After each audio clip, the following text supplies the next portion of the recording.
अच्छा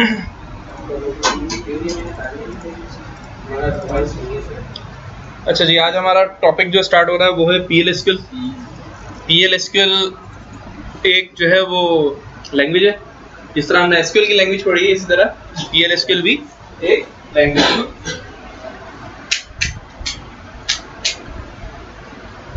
PL/SQL किसकी language है? PL/SQL ऑरेकल की लैंग्वेज है। SQL ऑरेकल की लैंग्वेज नहीं है। SQL को ऑरेकल ने अडॉप्ट किया हुआ है। SQL एक स्टैंडर्ड लैंग्वेज है जिसको जो है ऑरेकल ने अडॉप्ट किया हुआ है। SQL की लैंग्वेज को किसी भी डेटाबेस में आप यूज कर सकते हो। जो भी डेटाबेस होगी वो SQL लैंग्वेज पे बेस करेगी। उस डेटाबेस से बात करने के लिए आपको SQL लैंग्वेज की जरूरत होती है, ठीक है। और PL/SQL क्या है? PL/SQL कहलाता है procedural language, procedural Curie language. PL/SQL procedural structure Curie language पूरा नाम है, ठीक। PL/SQL की जरूरत क्यों पेश आई? PL/SQL क्यों यूज होता है? SQL तो बस आप जो है वो कमांड लाइन पे लिखते हो सारी चीजें। SQL पे आप आउटपुट करते हो सेलेक्ट की स्टेटमेंट लगा के, इंसर्ट लगा के क्या करते हो, डेटा इंसर्ट करते हो, अपडेट करते हो, डिलीट करते हो, सारे काम करते हो, ठीक है। लेकिन ऑरेकल ने जो अपने फॉर्म बनाए हुए, ऑरेकल फॉर्म बिल्डर, इसके बाद जो हमारा टॉपिक है ऑरेकल फॉर्म बिल्डर का, रिपोर्ट पढ़ने के लिए क्या हमने पढ़ा? SQL पढ़ ली तो अब आपके पास हर चीज इजी होगा। इसलिए कहते हैं SQL की प्रैक्टिस बहुत अच्छी कर ले, ठीक है। अब SQL के बाद हमने रिपोर्ट्स जब हमने की तो रिपोर्ट्स में किसी को कोई मसला हुआ, मतलब फ्रंट एंड डिजाइनिंग तो एक नई चीज थी जो आपको सीखने को मिली, ठीक है। लेकिन बैकएंड पे जो हमने वर्किंग की है उस पर कोई क्यूरी में अगर किसी को मसला हो और उसने SQL की प्रैक्टिस नहीं की, वो एक अलग बात है, एक अलग डिस्कशन है। लेकिन रिपोर्ट्स के जो टूल पे काम करना था, उस पर repeating frame, fix frame, text box, ये सारी चीजें जो करनी थी वो एक नई चीज थी जो रिपोर्ट बिल्डर हमने पढ़ा। रिपोर्ट बिल्डर पे हमने जो है रिपोर्ट्स बनाई, टेबलर बनाई, ग्रुप अबव बनाई, ग्रुप लेफ्ट बनाई, मैट्रिक्स रिपोर्ट बनाई, ठीक है। लेकिन क्या हम SQL पढ़े बगैर ऑरेकल की रिपोर्ट बना सकते थे? नहीं। क्यों? क्योंकि उस रिपोर्ट के अंदर जो आपने रिपीटिंग फ्रेम बनाने थे, रिपीटिंग फ्रेम के अंदर आपको फील्ड्स रखनी थी, उसके ऊपर फिक्स फ्रेम रखना था, उस फिक्स फ्रेम में आपने टेक्स्ट बॉक्सेस रखने थे। तो भाई रिपीटिंग फ्रेम के अंदर जो आपने फील्ड्स रखनी थी, फील्ड्स कहाँ से आएंगी? डेटाबेस से आई हुई थी ना। उसको हमने जो है वो डेटा ब्लॉक में, डेटा मॉड्यूल में हमने उसको सेव किया था, उस क्यूरी को सेव कर लिया था, ठीक है। तो SQL हमने पढ़ ली, तो रिपोर्ट्स हमने पढ़ लिया। अब हमने फॉर्म्स बनाना है। अब हमारा नेक्स्ट का टास्क क्या है? फॉर्म्स बनाना। फॉर्म्स के अंदर ये खाली SQL नहीं चलती, मतलब आप क्या है सिर्फ सेलेक्ट स्टेटमेंट में लगा दूं और मेरा काम हो जाए, ऐसा नहीं है। फॉर्म के लिए आपको लाजमी क्या करना पड़ेगा? PL/SQL सीखनी पड़ेगी। क्या सीखनी पड़ेगी? PL/SQL सीखनी पड़ेगी। अच्छा, PL/SQL की जो वो है अपना बुक है, या तो ये कि वीडियो से आप काम चला लें घर पे जाके, वरना तो ये आपके पास लाजमी कोई नोटबुक वगैरह होना चाहिए PL/SQL में, पॉइंट्स आपके पास नोट कर सकें, ठीक है। इसकी PDF है, वो मैं तलाश कर रहा हूँ, मिल जाए तो मैं आपको दे दूंगा। उसमें रिपोर्ट्स भी हैं और इसमें PL/SQL भी है, ठीक है। वो नेक्स्ट क्लास में इंशाल्लाह आपको प्रोवाइड कर दूंगा। अच्छा, PL/SQL बेस क्या है? PL/SQL फॉर्म में यूज होता है, ऑरेकल फॉर्म में PL/SQL यूज होता है। इसकी 4-5 टॉपिक है जो हम पढ़ेंगे। सबसे पहले PL/SQL का ब्लॉक क्या काम करता है, कैसे बनता है PL/SQL का ब्लॉक, ये हम पढ़ेंगे। सेकंड स्टेज में हम ये पढ़ेंगे कि भाई हम फंक्शन कैसे बना सकते हैं, फंक्शन कैसे बनते हैं। आपने सम का फंक्शन पढ़ लिया, ग्रुप फंक्शन पढ़ लिया आपने, ठीक है ना। और सिंगल लाइन फंक्शन जो थे वो क्या, सिंगल रो फंक्शन भी पढ़ लिए। लेकिन हमने अगर अपना कस्टमाइज कोई फंक्शन बनाना है तो वो कैसे बनाया जाए, तो हम किस में पढ़ेंगे? PL/SQL में।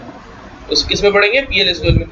स्टेप हर जगह पे मुझे सेलेक्ट स्टेटमेंट ना लगानी पड़े, मुझे सिर्फ मैं कोई वेरिएबल दूं और वो रिटर्न कुछ वैल्यू कर दे, तो वो क्या कहलाएगा? फंक्शन कहलाएगा। फंक्शन हमेशा कोई ना कोई वैल्यू रिटर्न करता है ना, तो इस बेस पे मैं फंक्शन बना लूंगा। प्रोसीजर कोई वर्किंग करवानी है, मैं चाह रहा हूँ यार कि हर शाम को टेबल में से एक डेटा यहाँ से उठे और यहाँ गिर जाए, एक डबल क्लिक करूँ, एक एग्जीक्यूट करूँ, किसको? प्रोसीजर को। और प्रोसीजर क्या करेगा? एक टेबल से डेटा उठा के दूसरे टेबल में डेटा फेंक देगा। इस तरह के काम, ठीक है, update delete, insert update delete, इस टाइप के काम जो है वो हम प्रोसीजर से करवा लेते हैं। किसी को ईमेल भेजना हो, क्या आज की जितनी भी प्रोडक्शन है वो प्रोडक्शन जो है वो एसएमएस की सूरत में या ईमेल की सूरत में चला जाए किसी यूजर के पास। यूजर का नंबर या यूजर का ईमेल एड्रेस डिफाइन कर दिया, मैसेज जो है वो डेटाबेस से टाइप कर दिया सेलेक्ट की स्टेटमेंट में, और ये एसएमएस चले जाए। वो क्या करेंगे? वो कैसे लगेगा? प्रोसीजर के जरिए प्रोसीजर बना देंगे, उसको शेड्यूल कर देंगे और इस टाइप के काम हो जाएगा। ठीक है भाई। अच्छा, बटन्स, फॉर्म्स वगैरह में, फॉर्म जो बटन्स वगैरह बनते हैं वो क्या है? वो प्रोसीजर बनता है। प्रोसीजर के थ्रू आप प्रोसीजर फॉर्म में इसलिए बनाए जाते हैं ताकि एक चीज को बार बार उसी क्यूरी को रिपीट ना किया जाए। एक प्रोसीजर बना दिया, अब वो प्रोसीजर फॉर्म लेवल भी होते हैं और एक डेटाबेस लेवल भी होते हैं। फॉर्म लेवल पे बनाओ या डेटाबेस लेवल पे ये होगा कि आपको आपका सॉफ्टवेयर उस पे मॉडिफिकेशन की जरूरत ही नहीं है। जो काम करना है आपने किस में करना है? डेटाबेस में काम करना है और फॉर्म में खुद ब खुद हिट हो जाएगा। ठीक है, प्रोसीजर पढ़ेंगे, फंक्शन पढ़ेंगे, इसके बाद हम इसमें पढ़ेंगे लूप लगाना। लूपिंग कैसे कहते हैं? लूप लगाना, लूप का मतलब ये है कि एक ही क्यूरी एग्जीक्यूट हो बार बार, उसको एक लिमिटेशन दे दी कि भाई यहाँ तक आपने चलना है इस लूप को और इसके बाद जो है वो बंद हो जाना है। मिसाल के तौर पर कोई भी एक चीज़ है, जिस तरह पानी की मोटर है, उसको आपने कह दिया यार 15 मिनट तक चलाना है, उसके बाद आपने कहा 15 मिनट बाद बंद कर दो। उसमें कोई या जनरेटर है, जनरेटर में आपने कोई ऐसी फंक्शनलिटी लगा दी कि यार 1 घंटा चले, 1 घंटे के बाद खुद बंद हो जाए। ठीक है, और जो है वो अपना लाइट जैसी जाए, केसी जैसे कट ऑफ हो, वो ऑटोमेटिक अब हो जाए स्टेट मार्क जनरेटर। तो उसमें क्या है? वो जो उसमें सर्किट लगाया जाता है वो क्या है? वो एक प्रोसीजर है, वो एक प्रोसीजर है। रोबोट बनाए जाते हैं, रोबोट में इंस्ट्रक्शन पास किए जाते हैं कि भाई रोबोट को उसमें कर दिया जाता है। वो ऐसा मतलब इतना अच्छा रोबोट नहीं होता है कि मैं बताऊं इधर आ जा भाई, तो वो आ जाएगा तो वो गिन के आएगा, मैंने 4 कदम बैठना है, आगे 4 कदम 5 कदम जाना है, फिर कहूँगा यार मुड़ जाओ तो लेफ्ट। तो वो इंसान तो नहीं है ना, इंसान की जो तख्लीक है वो अल्लाह ताला ने इस तरह की है कि कोई बना ही नहीं सकता। तो ये जो चीज़ है ये तो बनावटी है, इसमें बग्स भी होंगे, इसमें एरर्स भी होंगे, ये फेल भी हो जाएगा एक हद तक जाके। ठीक है ना? तो लेकिन उसमें क्या है? ये प्रोसीजर का, जिस तरह अल्लाह ताला हमारे अंदर, अल्लाह ताला ने प्रोसीजर्स दिए हैं प्री डिफाइंड। कुछ प्रोसीजर जो हम अपने भी करते हैं वो अल्लाह ताला दिखता है कि भाई आपके प्रोसीजर्स, आप मेरे बताए हुए प्रोसीजर पे चल रहे हो या अपने बताए हुए प्रोसीजर पे चल रहे हो। चलना मेरे वाले पे, आपने अपने बनाए हुए तो ठीक है, किस हद तक फॉलो करते हो। तो इसी तरह हम इसमें प्रोसीजर बनाएंगे हमने अपने मकसद के लिए। ठीक है, प्रोसीजर क्या है? काम करने का तरीका, जो हम इसमें इंस्ट्रक्शन दे दी जाएंगे, उस इंस्ट्रक्शन को एग्जीक्यूट किया जाएगा, तो वो क्या बेसिकली प्रोसीजर को एग्जीक्यूट करेंगे। ठीक है भाई, तो हम क्या क्या पढ़ेंगे भाई इसमें? फंक्शन पढ़ेंगे, ठीक है, फंक्शन पढ़ेंगे, और सबसे पहले ब्लॉक बनाना सीखेंगे। PLSQL का ब्लॉक क्या होता है, ब्लॉक के बाद हम उसमें हम फंक्शन बनाएंगे, फंक्शन के बाद हम प्रोसीजर बनाएंगे, प्रोसीजर के बाद हम इसमें लूप पढ़ेंगे, लूप पढ़ने के बाद हम इसमें कर्सर पढ़ेंगे। क्या पढ़ेंगे? कर्सर पढ़ेंगे। लूप मुख्तलिफ किस्म के होते हैं, कर्सर 2 किस्म के होते हैं। कर्सर 2 किस्म के होते हैं और लूप जो है वो 3-4 किस्म के। वो हम देखेंगे कौन सा लूप हमें, मतलब 1-2 लूप ऐसे बता दूंगा जो हर जगह पे यही लूप चल जाता है, आपको मजीद और भटकने की जरूरत नहीं है। ठीक है, और PLSQL का ब्लॉक क्या होता है। तो भाई हम इस पे ये करेंगे कहाँ, किस जगह पे करेंगे? सेशन वही होगा, SQL प्लस की कमांड होगी, SQL प्लस के अंदर ही हम इस PLSQL के प्रोसीजर को लिखेंगे, PLSQL के ब्लॉक को लिखेंगे। ठीक है भाई, हम यहाँ पर यूजर नेम डालेंगे। यूजर नेम हमारा क्या है? स्कॉट और टाइगर, स्कॉट और टाइगर। अच्छा, स्कॉट टाइगर से कनेक्ट हो गया। 2 लाइनें तो हम लिखेंगे, क्या लिखते हैं? सेट लाइंस 100 और सेट पेजेस 50। ठीक है, इसके बाद एक लाइन, जब भी आप इस पे PLSQL चला रहे हो, जब भी इस सेशन पे आप PLSQL चला रहे हो तो एक लाइन मजीद लिखेंगे। इस लाइन के बगैर PLSQL नहीं काम करेगा, PLSQL रिटर्न कुछ भी नहीं करेगा, प्रोसीजर का PLSQL का कोई भी प्रोसीजर काम नहीं करेगा। वो लिखेंगे सेट सर्वर आउटपुट ऑन। क्या करेंगे? Set server output on. तो सर्वर आउटपुट क्या कर दिया हमने? इसका ऑन कर दिया ताकि ये सर्वर से आउटपुट लेना स्टार्ट कर दे। ठीक है, ये ये PL/SQL का जो है वो लाजमी जुज़ू। PL/SQL चलाने के लिए सेट सर्वर आउटपुट ऑन करना पड़ता है क्यूरी करते हुए। मतलब आप जब क्यूरी कर रहे हैं PL/SQL, आप ऐसा नहीं है कि आप फॉर्म बना रहे हो तो फॉर्म में आप सर्वर में तो बताया नहीं सेट सर्वर आउटपुट ऑन करते हैं। सेट सर्वर आउटपुट ऑन यहाँ पर करते हैं PL/SQL। SQL प्लस में SQL प्लस की एक ये है कि SQL प्लस जिस तरह सेट लाइन 100 किया, सेट पेजेस 50 किया, इसी तरह सेट सर्वर आउटपुट ऑन, ये SQL प्लस का जो है वो एक रिजर्व वर्ड है ताकि PL/SQL की क्यूरीज चलना स्टार्ट हो जाए। PL/SQL जो है वो डिपेंड, एक ब्लॉक का नाम है PL/SQL। ब्लॉक कहाँ से स्टार्ट होगा, कहाँ एंड होता है? ब्लॉक स्टार्ट होता है बिगिन से। बिगिन, जब भी PL/SQL की क्वेरी लिखी जाती है तो लिखा जाता है बिगिन, ठीक है। और इसके बाद हमने लिख दिया नल, और खत्म कहाँ होता है? एंड पे। देखो एरर दे दिया, ठीक है, एरर दे दिया, छोड़ दो। यूं समझ लो कि PL/SQL का जो ब्लॉक है वो स्टार्ट होता है डिक्लेयर से। किससे स्टार्ट होता है? डिक्लेयर से। ये पहला स्टेज है, इसको कहते हैं डिक्लेरेटिव सेक्शन। क्या कहते हैं? Declarative section.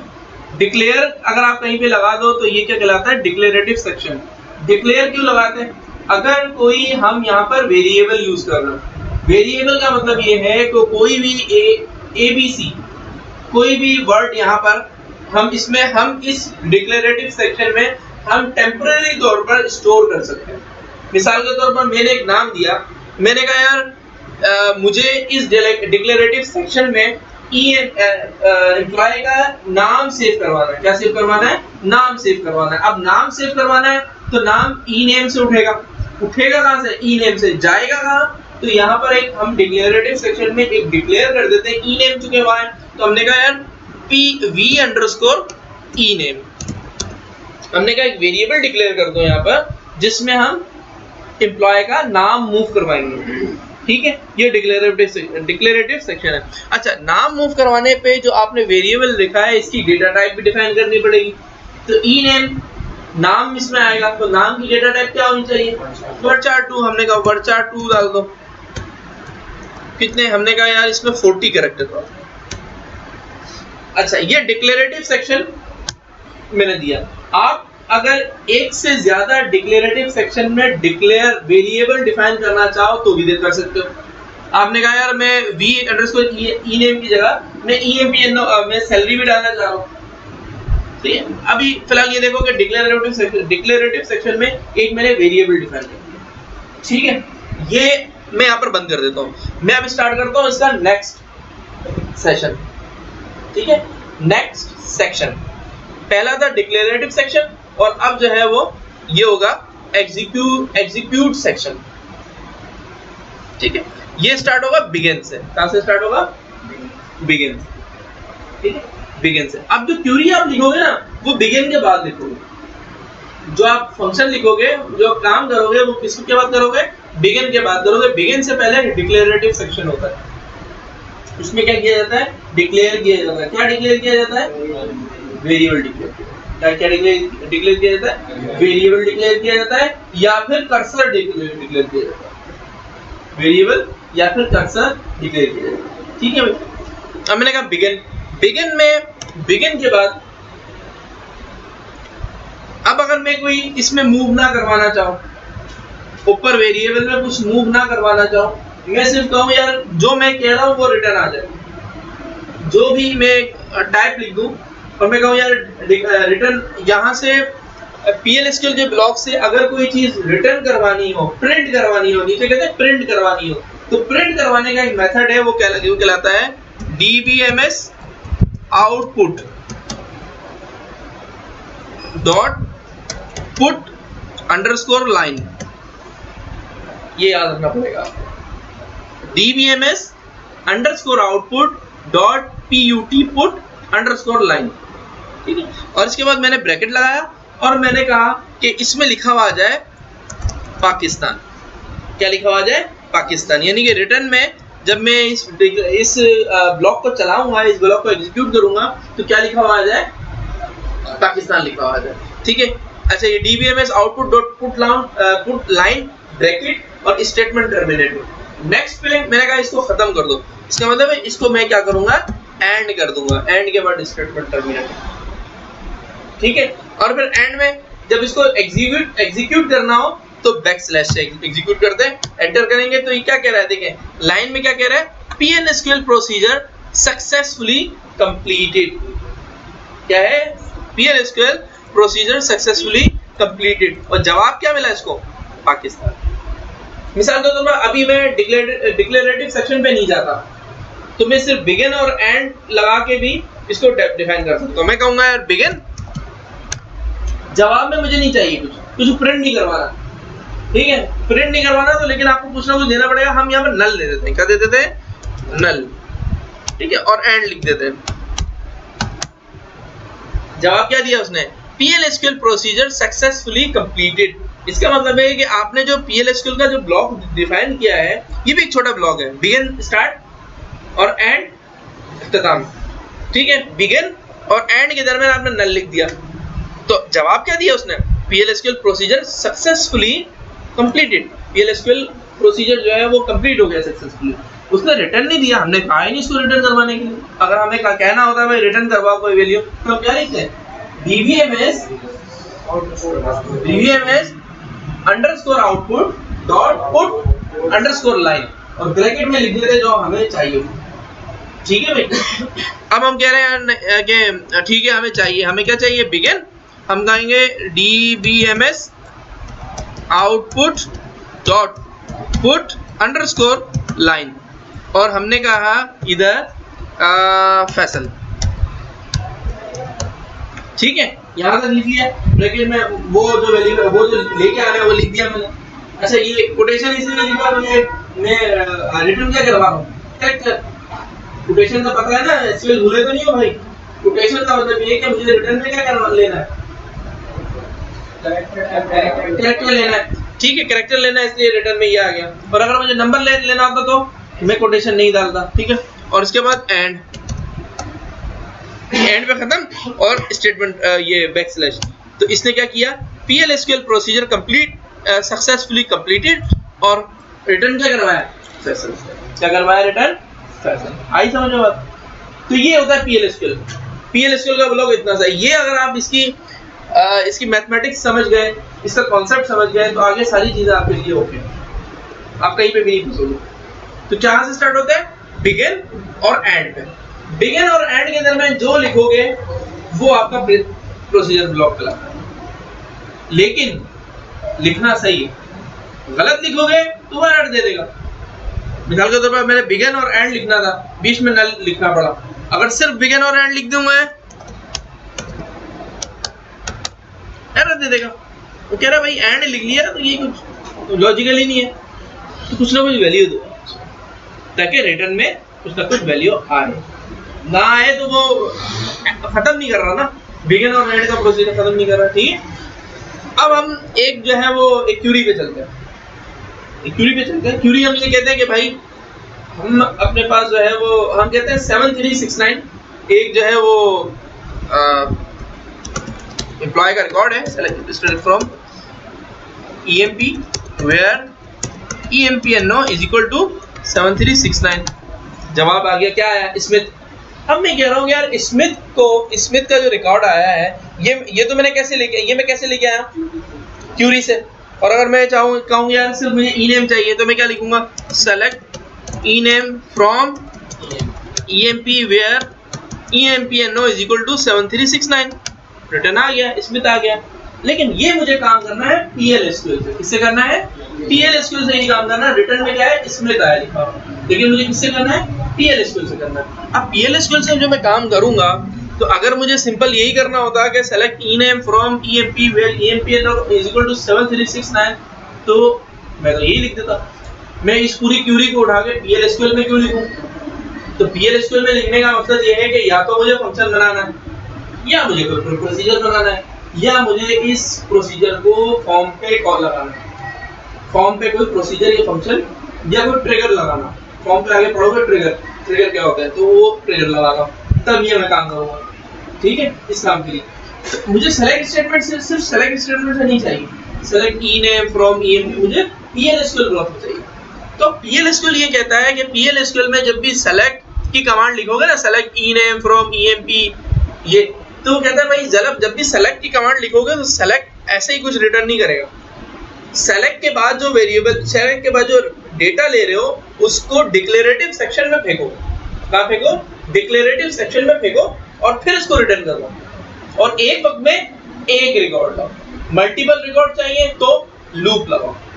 PL-SQL कहता है। PL-SQL क्यों जरूरी है? अब हम PL-SQL यार इतनी मुश्किलात पैदा कर रहा है यार, यहाँ पर तो सारे काम हो जाएंगे ना। सेलेक्ट स्टैटिक फ्रॉम EMP, सारा 14 रिकॉर्ड आ गए, 14,000 रिकॉर्ड आ जाएंगे, 14 लाख रिकॉर्ड हो जाएंगे। लेकिन PL-SQL में क्यों नहीं करोगे? तो भाई PL-SQL वो कह रहा है कि ऑरेकल फॉर्म पे काम करना है तो PL-SQल सीखनी पड़ेगी। अगर आपका जो है वो डेटाबेस ऑरेकल पे, फ्रंट एंड ऑरेकल पे नहीं है, आपने कहा फ्रंट एंड जो है ना मैं ASP.NET पे डिजाइन करूंगा। अब फ्रंट एंड पे जो ASP.NET के जो फॉर्म्स है उसमें PL-SQL की जरूरत होती है? नहीं, वहाँ PL-SQL नहीं चलता। वहां पे क्या चलता है? वहां जो है वो .NET चलता है, ठीक है ना, ASP या VB.NET जो भी आपने कहा, अब वहां वो चलता है। तो PL-SQL ठीक है, आप SQL सीख लो, SQL सीख लो। SQL आपके जो है वो डेटाबेस में भी काम आएगी अगर SQL सर्वर लगाते हो, और क्रिस्टल रिपोर्ट बनाओगे उसमें भी SQL काम आ जाएगी। सिर्फ SQL सीख लो। लेकिन हम सिर्फ SQL सीखने नहीं बैठे हैं, हम ऑरेकल डेवलपर का पूरा कोर्स करने बैठे हैं। तो इस पूरे कोर्स में आपने ऑरेकल फॉर्म भी पढ़ना है। तो ऑरेकल फॉर्म पढ़ने के लिए आपको PL-SQL पढ़ना पड़ेगा। और ये सारे काम जो ऑरेकल फॉर्म में करोगे तो ऑरेकल फॉर्म में सिर्फ सेलेक्ट स्टैटिक फ्रॉम EMP नहीं लिख सकते, बल्कि ये पूरे स्टेटमेंट को, एक सिंपल से स्टेटमेंट को भी आप PL-SQL में जाके लिखोगे और फिर एग्जीक्यूट करोगे। आई समझ में भाई? ठीक है भाई। अब मैं इस छोटे से काम को PL-SQL में किस तरह करूंगा ये देख लें। ठीक है, अब मुझे क्या चाहिए भाई? Select ename from EMP where EMP is equal to 7369। ठीक है, मैंने कहा सबसे पहले मैं क्या करूंगा? डिक्लेयर करूंगा। क्या करूंगा? डिक्लेयर करूंगा। क्या करूंगा? डिक्लेयर करूंगा। डिक्लेयर करने के बाद मैं कहूंगा कि भाई यहाँ पर v_ename लगा दो, v_ename लगा दो, और उसकी डेटा टाइप क्या रखो? मैंने कहा ठीक है, इसमें के 40 कैरेक्टर तक लिख लो, तो 40 कैरेक्टर तक इसमें आ जाएगा। मैंने कहा varchar2 और इसको कह दिया मैंने 40। ठीक है, और फिर मैं क्या करूंगा? अब स्टार्ट करूंगा बिगिन। क्या स्टार्ट करूंगा? बिगिन। अब मेरी बारी आई है कि भाई मैं इस स्टेटमेंट को यहाँ नीचे उतारूंगा, इस स्टेटमेंट को यहाँ नीचे उतारूंगा।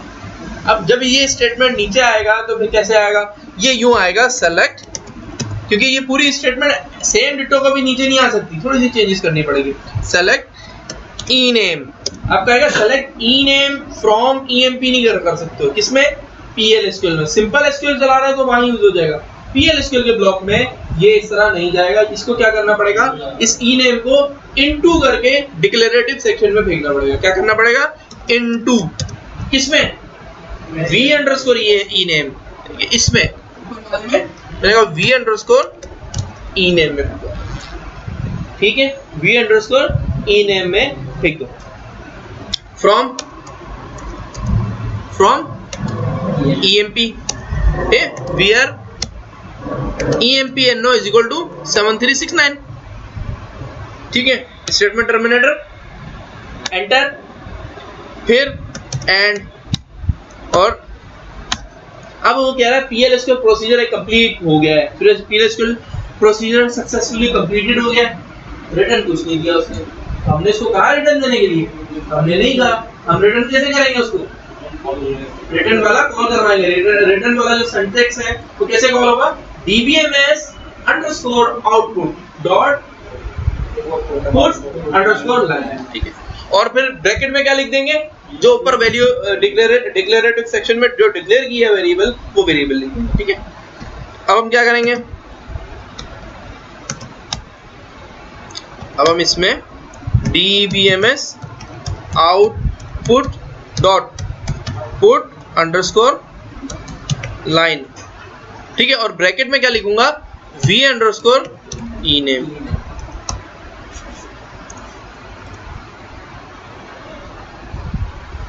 ठीक है, ये आ गया सेलेक्ट के बाद।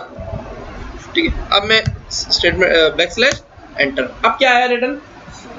स्मिथ आ गया रिटर्न में, ये देखो स्मिथ रिटर्न में स्मिथ आ गया। आई बात समझ में भाई? ठीक है, क्या हम एक से ज्यादा डिक्लेरेटिव सेक्शन दे सकते हैं? मैंने कहा यार इसके साथ मुझे सैलरी भी दे दो, क्या दे दो? सैलरी भी दे दो। ठीक है, सैलरी भी मिल जाएगी। मैंने कहा डिक्लेयर क्या v अंडरस्कोर ई नेम, ठीक है, वर्चार 2 40, ठीक है। फिर मैंने कहा v अंडरस्कोर सैलरी या सेल जो भी लिखना है आप लिख लो, क्योंकि आप खुद डिफाइन कर रहे हो, ठीक है। और यहाँ लिखोगे आप सैलरी, तो सैलरी वर्चार 2 में आएगा, नहीं किसमें आएगा? नंबर में आएगा, नंबर। ठीक, अब क्या स्टार्ट होगा? अब होगा बिगिन, और फिर यहाँ पर कहूंगा सेलेक्ट, क्या कौन सी चीजें उठानी है? दो चीजें उठानी है। कौन कौन सी? एक ई नेम उठाना है और एक सैलरी उठानी है। कैसे उठाएंगे? कॉमा करके दो उठा लेंगे। लेकिन इनटू कैसे करेंगे? इनटू भी कॉमा करके देंगे, इनटू v अंडरस्कोर ई नेम और v अंडरस्कोर सैलरी, ठीक है, from emp where emp no is equal to 7369, ठीक है। अब मुझे प्रिंट भी करवाना है, वापस बुलाना, तो क्या लाऊं? क्या लिखूं? dbms output dot put underscore line bracket open. अब मैं कहूंगा यार एक काम करते हैं, इसको कॉन्केट करवा लेते हैं। कॉन्केटिनेशन पढ़ी भी आप लोगों ने, क्या करेंगे? v अंडरस्कोर ई नेम, ऊपर से डिक्लेयर से v अंडरस्कोर ई नेम लिखा, इसके बाद मैंने कहा कॉन्केट कर लो, और सॉरी स्पेस दे दें। स्पेस कैसे देंगे? u स्पेस दे सकते हैं, ठीक है ना। और इसके बाद v अंडरस्कोर सैलरी, ठीक है, और एंड, और फिर स्लैश। ये बैक स्लैश क्या करता है? एग्जीक्यूट कर। तो देखो स्मिथ के साथ सैलरी आ गई, स्मिथ के साथ उसकी सैलरी आ गई 800। आई बात समझ में आप लोगों को? ठीक है, तो एक सिर्फ एक वेरिएबल देना लाजमी नहीं है, आप मल्टीपल वेरिएबल दे सकते हो, जितनी मर्जी चाहे वेरिएबल। एक मैंने प्रोसीजर बनाया था लास्ट टाइम, उसमें तकरीबन 110 वेरिएबल दिए थे मैंने, कंडीशन थी। जी भाई पूछ रहे कुछ?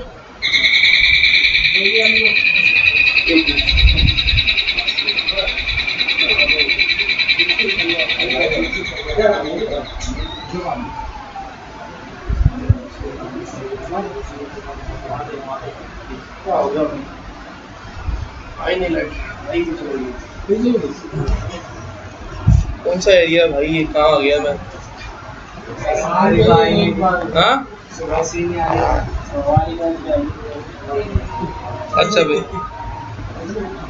हम लोग फंक्शन वगैरह बनाते हैं, हाँ, तो ये भी कह सकते हैं कि नॉर्मल क्यूरी और जो फंक्शन का हम लोग डेटा कॉल करवा रहे हैं, अगर मल्टीपल डेटा है थाउजेंड्स वगैरह में, तो टाइमिंग का डिफरेंस होता है।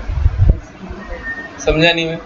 मतलब जैसे कि मैं क्यूरी से पास करवा रहा हूँ, सिंपल एक क्यूरी से। पीएल देखो, प्रोसीजर तो कभी भी वैल्यू रिटर्न नहीं करेगा, प्रोसीजर को तो छोड़ दो। अब आप क्या करो? फंक्शन चाहिए। अभी हमने एक फंक्शन बनाया ना, फंक्शन नहीं बनाया हमने तो कोई स्टोर प्रोसीजर थोड़ी बनाया है, डेटाबेस के अंदर स्टोर थोड़ी किया है इस प्रोसीजर को। इस प्रोसीजर को, ये जो प्रोसीजर दिया है मैंने, इसको सेलेक्ट, मतलब एक वो हमने डिक्लेयर किया है, ये रिमूव करेंगे, खत्म हो जाएगा। वो ये नहीं पूछ रहा हूँ, ये पूछ रहा हूँ कि नॉर्मल क्यूरी और अगर हम प्रोसीजर और फंक्शन बनाते हैं जहाँ 1000 रिकॉर्ड हम नॉर्मल क्यूरी से उठा रहे हैं, और अगर फंक्शन और उससे उठा रहे हैं प्रोसीजर से, थोड़ा टाइमिंग का डिफरेंस होगा। फंक्शन और प्रोसीजर जल्दी डेटा रिट्रीव करेंगे एज कम्पेयर टू क्यूरी? नहीं, सेम। पीछे तो क्यूरी चलनी है ना, पीछे तो वही क्यूरी चलनी है, तो कोई वो नहीं होगा। हाँ, फंक्शन और प्रोसीजर बना इसलिए लेते हो आप लोग कि भाई बार बार उस पूरा जो भी स्क्रिप्ट लिख रहे हो वो लिखने की जरूरत ना पड़े, एक ही मर्तबा बना दिया। आई समझ में भाई? ठीक है, अच्छा जी, ये समझ आई आपको कि आप एक से ज्यादा वेरिएबल बेस पे डिक्लेयर कर सकते हो, ठीक है। अच्छा, कॉन्केटिनेशन अगर करना हो तो कॉन्केटिनेट भी आप कर सकते हो। अच्छा, अब हम बात करते हैं इसमें वेरिएबल जो हम दे रहे हैं, जो इसमें वेरिएबल मूव करवा रहे हैं, इसमें हम क्या करते हैं, इसमें बाइंड वेरिएबल लगाते हैं। बाइंड वेरिएबल का कॉन्सेप्ट क्या है पता है? बाइंड वेरिएबल वही चीज है जो रिपोर्ट के अंदर हमने किया था, एक पैरामीटर दे दिया था। हम यहाँ पर पैरामीटर भी लगा सकते हैं। हमने कहा यार ये प्रोसीजर तो बन गया, अब इस प्रोसीजर को बार बार अगर मुझे 7369 है कोई और जो है वो एम्प्लॉय है उसका डेटा देखना हो तो फिर क्या करूं? तो फिर पूरी क्यूरी आपको लिखनी पड़ेगी, पूरा स्क्रिप्ट आपको लिखना पड़ेगा और ये यहाँ पर आके 7369 को चेंज करना पड़ेगा। मैं कह रहा हूँ यार नहीं, मैं जब जब इस क्यूरी को चलाऊं ये मुझसे खुद पूछे कि भाई आपको किस एम्प्लॉय का डेटा देखना है, एम्प्लॉय नंबर मुझसे पूछे, मैं एम्प्लॉय नंबर दूं, एंटर करूं और ये डेटा दे दे। आई समझ में? ये मुझे डेटा दे दे, ठीक है। अब मैं आता हूँ, अब 3-4 एम्प्लॉय नंबर आपको याद है? नहीं याद है, चल खैर अभी ये मैं काम करता हूँ। सेलेक्ट स्टेरिक फ्रॉम EMP, ठीक है, डेटा आ गया। अब मैं काम करता हूँ, मैं अच्छा ये बार बार जो है वो मुझसे पूछे जब भी ये क्यूरी चले, तो इसके लिए ये होता है कि आप वेयर क्लॉज में दे रहे हो ना 7369 कहाँ दे रहे हो? ये आप कह रहे हो यार मैं 7369, अब देखो सबसे पहले मैंने क्यूरी लिखी,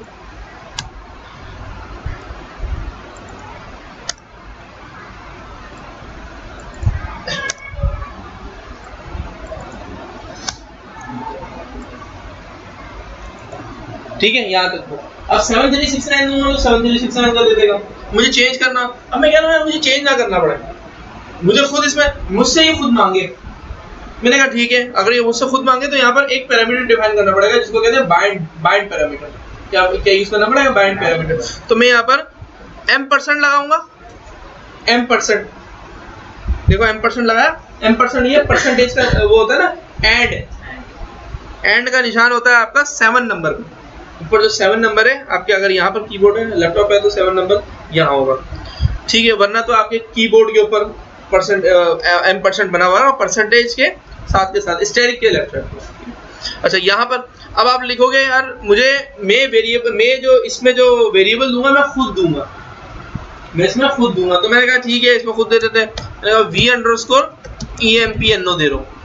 अब ये v_empno ऊपर कहीं डिफाइन नहीं है, ऊपर कहीं डिफाइन नहीं है, तो इसको ऊपर डिफाइन करने की जरूरत नहीं है क्योंकि मैंने इसके साथ क्या लगा दिया M%। तो M% लगाऊंगा तो जब ये एग्जीक्यूट होगा तो ये मुझसे खुद मांगेगा, ये मुझसे खुद मांगेगा। ये जो v_empno है इसके शुरू में क्या लगा दिया मैंने M%। यहाँ पर जिस चीज के साथ भी M% लगा दो ना और क्यूरी एग्जीक्यूट करोगे तो उस वैल्यू को वो मांगेगा कि भाई M% क्या डिफाइन किया उसकी वैल्यू दो। देखो कैसे काम करता है ये। अच्छा जी ये आ गया, मैं नीचे मैं कहा ठीक है ये स्टेटमेंट भी लिख दो, एंटर, ये स्टेटमेंट भी लिख दो, मैंने कहा एग्जीक्यूट। अब ये क्या कह रहा है, जैसे एंटर किया मैंने क्या पूछ रहा है ये एंटर वैल्यू, क्या वैल्यू दो किसका, empno का। मैंने कहा ठीक है मैं वैल्यू देता हूँ, क्या दिया मैंने 7369। अब क्या होगा ये 7369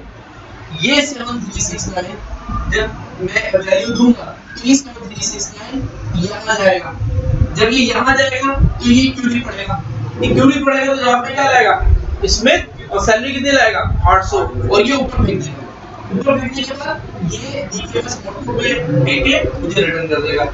ये सारा प्रोसीजर पलक झपकने में हो जाएगा जिस तरह पहले मैंने किया था, ठीक है। एंटर करूंगा तो देखिए जवाब आया स्मिथ और 800, ठीक है। अब मैं कहता हूँ नहीं यार, अब मैं दोबारा इसको चलाता हूँ, बैकस्लैश करोगे तो लास्ट क्यूरी जो होगी वो चला देगा। अब हम करते हैं यार कि 9211 या यूं समझ लो कि ब्लैक 7698 देखते हैं। अब मुझे ये जो वैल्यू दे रहा है, ये पूछ रहा है, इसमें empno ही डालना पड़ेगा मुझे, और कुछ नहीं डाल सकता, ठीक है। अच्छा ये भी मल्टीपल लिख सकते हो, वेयर क्लॉज के बाद मल्टीपल 2-3 और भी काम कर सकते हो। अब मैं क्या कहूँगा, मैंने कहा यार 7782 देखता हूँ, 7782, तो 7782 कौन है, क्लार्क, और इसकी सैलरी कितनी है 2450। देखो एंटर, तो क्या आया, प्रोसीजर चला और उसमें क्या आ गया, देखो ये जो लास्ट प्रोसीजर चला है ना, एंटर वैल्यू फॉर v_empno 7789, तो ये कह रहा है ओल्ड क्यूरी क्या थी, ename select ename cell of where empno is equal to M%v, और नई क्यूरी क्या चली, नई क्यूरी जब आपने वैल्यू दे दिया तो इस 7782 इसके अंदर क्या है ठीक है, और उसने वहां से पूरा प्रोसीजर चला के वैल्यू को क्या दे दिया, वैल्यू आपको क्लार्क दिया और उसकी सैलरी दे दी। समझ आई? ठीक है, अब मैंने कहा ठीक है, मैंने एक और मरतबा चेक टेस्ट कर देता हूँ। 7934 अब 7934 का जवाब क्या देगा, ये क्या जवाब देगा 7934 का? ई नेम क्या देगा भाई, आपके सामने तो नजर आ रहा है यार, 7934 मिलर, और सैलरी क्या देगा 1300, तो मिलर की सैलरी 1300 उसने दे दी। आई बात समझ में भाई? ठीक है, अच्छा अब मैं कहता हूं यार मैं एक पैरामीटर की जगह डबल पैरामीटर दे देता हूं। क्या दे देता हूं? एक पैरामीटर की जगह डबल पैरामीटर दे दूंगा। मैंने कहा ठीक है, ईडी करते हैं और इसको एक पैरामीटर की जगह मैं यहाँ पर ये भी लिख देता हूं, and dptno is equal to dptno भी मैं खुद दूंगा, dptno भी मैं खुद दूंगा, तो dptno और वो दोनों मैच करते हुए रिजल्ट आएगा। m% मैंने कहा v अंडरस्कोर dptno वेरिएबल। ठीक है, बंद करो। अब देखो, आप जरा इसको देख लो ऊपर, 7782 का dptno क्या है 10। अब 7782 वहां जाएगा और अगर उसकी जगह dptno अगर मुझसे मांगेगा मैं इसको 20 दे दूं तो एरर नहीं देगा, जवाब नहीं देगा। अच्छा, एरर देगा या जवाब देगा ये देखते हैं, चला के देखते हैं। हमसे तो दोनों क्वेरी में दो चीजें बेयर करा दूंगा। क्या क्या मांग रहा है? एक EMPNO हमने कहा कि हम 7782 देते हैं और dptno क्या देते हैं हम 10 की जगह पहले 10 देते हैं, इसके बाद 20 देते हैं। ठीक है, 7782। अच्छा जी, हम एग्जीक्यूट करते हैं। 7782 पहले क्या दिया EMPNO 7782, सेकंड में वो मांग रहा है dptno भी दो, मैंने कहा 10, जवाब दे दिया इसने क्लार्क 2450। ठीक, अब हम इसको क्वेरी को दोबारा चलाते हैं और हम कहेंगे 7782 और रिटर्न में 20, तो वो क्या कह रहा है, क्या दे दिया उसने? एरर दे दिया। क्या दे दिया उसने? एरर दे दिया। एरर क्यों दिया इसने? एरर क्यों दिया? नो डेटा फाउंड, जवाब नहीं मिला उसको। भाई उसको इस क्वेरी की बुनियाद पर 7782 की बुनियाद पर उसको तो मिल गया था। कौन मिला था? क्लार्क। लेकिन जब मैंने उसको कहा कि dptno उसका 20 हो, तो 20 नंबर डिपार्टमेंट में क्लार्क तो कोई था नहीं। जब क्लार्क कोई था नहीं तो जवाब में डेटा उसमें गया नहीं ऊपर। जब ऊपर नहीं गया तो वापसी में वो लेके आया नहीं। जब लेके नहीं आया तो फिर क्या? एरर दे दिया। क्या एरर दिया? नो डेटा फाउंड, और ये एरर दे दिया। जब नो डेटा फाउंड का एरर आ जाए और एरर आ जाए तो इस एरर को आपने हैंडल करना पड़ता है। क्या करना पड़ता है? हैंडल करना पड़ता है। अब हैंडल किस तरह करें? तो एक और इसमें सेक्शन लगेगा, एक्सेप्शनल सेक्शन। कौन सा सेक्शन लगेगा? Exceptional section. अब हम क्वेरी पे चलते हैं। क्वेरी पे गए, हमने क्वेरी डिफाइन की। देखिए मैं गौर से, हमने कहा ये, फिर हमने कहा ये, हमने कहा बिगिन, हमने कहा सेलेक्ट। ठीक, यहां से यहां तक तो ओके। हमने कहा ठीक है, ये दोनों वैल्यू मिले इसको, और ये वैल्यू कहां फेंक दें इन दोनों को? ऊपर। ठीक है, ये वैल्यू यहां तक जब जाएगी 7782 यहां और 10 नंबर यहां गया, डेटा मिला, डेटा इसने यहां फेंका, इसने यहां फेंका, नीचे हमने आउटपुट आ जाए, आउटपुट आ जाए।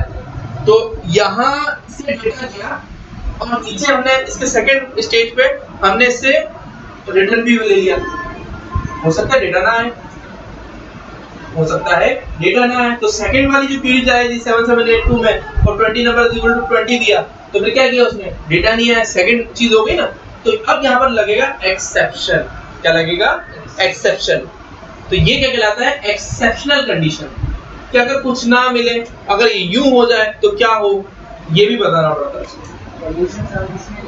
सॉरी, हाँ, कंडीशन इसी में, एक्सेप्शनल कंडीशन इसी में लगेगी। तो भाई पहले बिगिन के बाद जो है मैंने स्टेटमेंट फेंकी ऊपर, हो सकता है इसके अंदर डेटा ना आए, तो नीचे क्या लिखूंगा? मैं लिखूंगा एक्सेप्शन। क्या लिखूंगा? एक्सेप्शन। क्या? When no data found then अगर डेटा नहीं मिलता तो क्या है, v अंडरस्कोर ename। अब देखो मैंने कहा exception when no data found, then मैंने कहा v अंडरस्कोर ename के अंदर अगर यहाँ से डेटा इसमें चला जाए तो exception when no data found, अगर इसमें से डेटा ना जाए तो मैंने कहा v अंडरस्कोर ename इसके अंदर कुछ मूव करवा दो। मैंने कहा क्या मूव करवा दो, मैंने कहा हार्ड कोडेड जो मैं बोल रहा हूँ वो मूव करवा दो। मैंने कहा इसमें लिख दो नो डेटा, ऊपर का क्या मूव हो जाए, नो डेटा। मेरे डिक्लेरेटिव सेक्शन में क्या मूव हो जाए, अगर इसमें नीचे वाली बिगिन वाली क्यूरी में ना मिलता तो कुछ ना मिला तो ऊपर क्या मूव हो जाए, नो डेटा। और एक में ना मिले ना, और वैसे एक से भी काम चल जाता है, आपने एक्सेप्शन दे दिया कि भाई ये ना हो तो इसमें ही चला जाए। सैलरी में क्या हो वो डजंट मैटर, लेकिन इसमें क्या जाए, इसमें ईमेल चले। मैंने कहा सैलरी में भी दे दो, सैलरी में क्या दे दो वी अंडरस्कोर सैलरी में मैंने कहा इसमें चला जाए 0, क्योंकि इसमें आप कैरेक्टर नहीं मूव करवा सकते वरना वो एक और एरर दे देगा। ठीक है, यहाँ तक कंडीशन समझ आई भाई, यहाँ से आता है और यहाँ एक्सेप्शन से यहाँ। अब मैंने क्या सेक्शन लगाया, एक्सेप्शनल कंडीशन लगा दी, जब exception when no data found then क्या हो, इन दोनों के अंदर वैल्यू ये मूव हो जाए। मूव तो हो गया, अब मुझे क्या चाहिए, प्रिंट करवाना है। क्या करवाना है मुझे, प्रिंट करवाना। तो जो प्रिंट करवाना है सबसे नीचे लिखूंगा, क्या लिखूंगा मैं, dbms output underscore output dot put underscore line, और मैं क्या लिखूंगा भाई, v underscore ename concat v underscore salary. ठीक है, और एंड और एग्जीक्यूट। अब क्या करूंगा 778210, अच्छा मस्ट बी एरर दिया, मतलब गलत तो नहीं कर दिया। dbms underscore output dot put underscore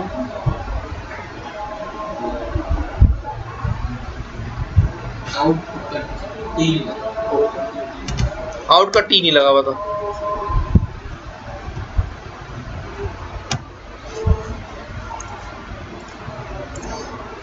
seven 782 क्या कह रहा है,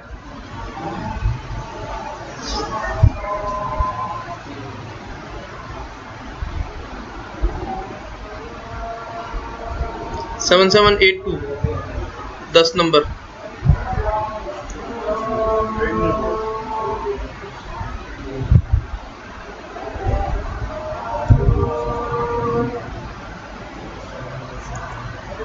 जवाब क्यों नहीं दिया इसने,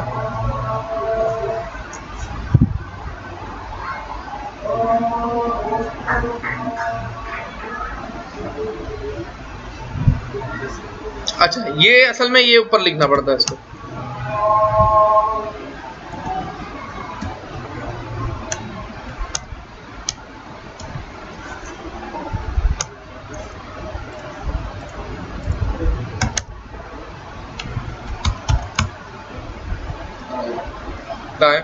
क्लार्क 200, ठीक है, और 778220 778220 इसने जवाब नहीं दिया। ठीक है ना, पहले वाले में जवाब दे दिया उसने, कहाँ गया क्लार्क और 2450, और सेकंड स्टेज में उसने जवाब नहीं दिया। क्यों नहीं जवाब दिया, एरर नहीं दिया, रिकॉर्ड नहीं मिला तो उसे जवाब नहीं दिया, मैसेज इस वजह से नहीं दिया। असल में इसमें होता ये है कि जो आप मतलब ये जो कंडीशन है ना ये यूं डिफाइन होती है। मैसेज भी आपको अगर प्रिंट करवाना, वहां जो भी एरर आया मैसेज भी आ जाए,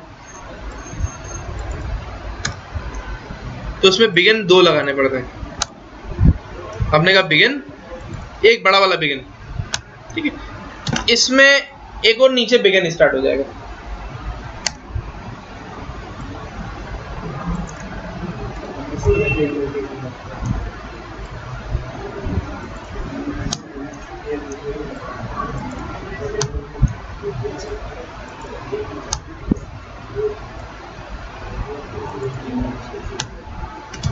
ये खत्म हो गया, ये जो है ना, ये सेलेक्ट से लेके यहाँ तक की जो क्यूरी है, कुछ ना मिले तो उसमें ये वैल्यू मूव हो जाए, यहाँ से यहाँ तक की क्यूरी सेलेक्ट, इसमें ये मूव हो जाए और कुछ ना मिले तो यही चीजें मूव हो जाए।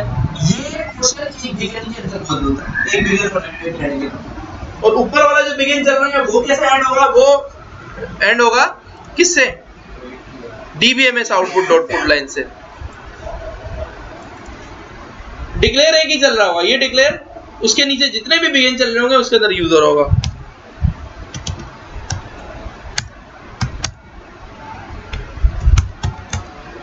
ठीक है, जवाब आया क्लार्क 2450। ठीक है, अब दोबारा चलाओ 778220, क्या जवाब आया? नो डेटा और 0। ठीक है, यानी कि आपकी जो एक्सेप्शनल कंडीशन जो है, अगर किसी सेलेक्ट स्टेटमेंट में एक्सेप्शनल कंडीशन लगाते हो तो अगर वो एक्सेप्शनल कंडीशन लग जाती है उसमें, तो फिर क्या होता है कि उसको पूरे उसको बिगिन और एंड के दरमियान लिखना पड़ता है, तब वो वैल्यू आउटपुट जो है वो मतलब ये शेल बन जाता है। पहला shell declare begin end, declare begin end, ये तो मेन सेक्शन हो गया। ठीक है, और उसके बाद अगर कोई आपको वैल्यू मूव करवानी हो डिक्लेरेटिव सेक्शन में और एक्सेप्शन भी लगाना है, तो फिर उस पूरे प्रोसीजर को बिगिन और एंड के दरमियान अंदर बिगिन एंड लगाना पड़ेगा। और डीबीएमएस आउटपुट आउटपुट लाइन, ये नीचे जो दो एंड आ रहे हैं उसके दरमियान, नीचे जो दो एंड आ रहे हैं, एक ये एंड और एक ये एंड कहां से स्टार्ट हो रही है? ये एंड यहां से यहां तक जा रहा है। इसके बाद ये डीबीएमएस आउटपुट आउटपुट लाइन आई समझ में भाई? जैसे फॉर्म की ईयर वाइज डेट वाइज आते हैं, तो फॉर्म के ऊपर ईयर क्वेरी, फॉर्म के ऊपर कौन सी क्वेरी लगती है? मतलब जैसे फॉर्म के बताने कि ईयर वाइज आ रहा है, हम उसको डिक्लेयर करने के लिए 2016 क्योंकि सर 2015-16 लिखते हैं। हाँ, वो एक्सेप्शन नहीं है, वो एक्सेप्शन ये लगता है। ये फॉर्म्स में जब आप इसको यूज करोगे ना, तब आपको पता चलेगा क्या है। अभी तो खैर आप लोग, ऐसा नहीं है कि वो आप फॉर्म में ही देखना, इसको तो घर पे जाके प्रैक्टिस करो आप, इसको घर पे आपने जाके प्रैक्टिस करना है, तभी आप आगे बढ़ सकोगे। फॉर्म्स पे हम जब आएंगे तो फॉर्म्स पे तो यही चीजें चलेंगी, आ रही बात समझ? फॉर्म्स पे यही चीजें चलेंगी। ठीक है, अच्छा भाई, ये समझ आई आपको? क्लियर है? कोई कंफ्यूजन, कोई मसला? ठीक है, अच्छा जी, ये आपके वो PL/SQL ब्लॉक है जो कि डेटाबेस के अंदर सेव नहीं हुए हैं। ये डेटा ब्लॉक डेटाबेस में सेव नहीं हुए हैं। ठीक है, और अगर इनको डेटाबेस में सेव करवाना हो तो भी आ सकता है, तो उसके लिए फंक्शन बनाना पड़ेगा। अच्छा, मैं अब मेरे पास क्या है, मैं ये चाह रहा हूँ कि यार मैं हमेशा जो है वो कोई क्यूरी करूँ और उस क्यूरी के अंदर मैं एक वैल्यू दूँ। क्या वैल्यू दूं? मैं एक वैल्यू दूं एम्प्लॉय नंबर और जवाब में उसकी सैलरी आ जाए। मैं एक वेरिएबल दूं, मैं एक वैल्यू दूं एम्प्लॉय नंबर और उसके जवाब में क्या आ जाए? उसकी सैलरी आ जाए। तो ऐसा हो सकता है?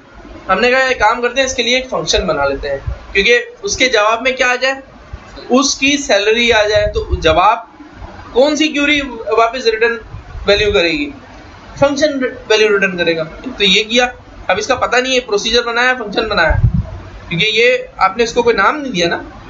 हम एक काम करते हैं, हम एक फंक्शन बना लेते हैं, जिस तरह सम का फंक्शन, मैक्स का फंक्शन, मिन का फंक्शन, इसी तरह हम एक फंक्शन बना लेते हैं और हम ये कहेंगे कि भाई वो फंक्शन चलेगा ही उस सूरत में जब उसमें कोई एक वैल्यू दोगे। क्या वैल्यू दोगे?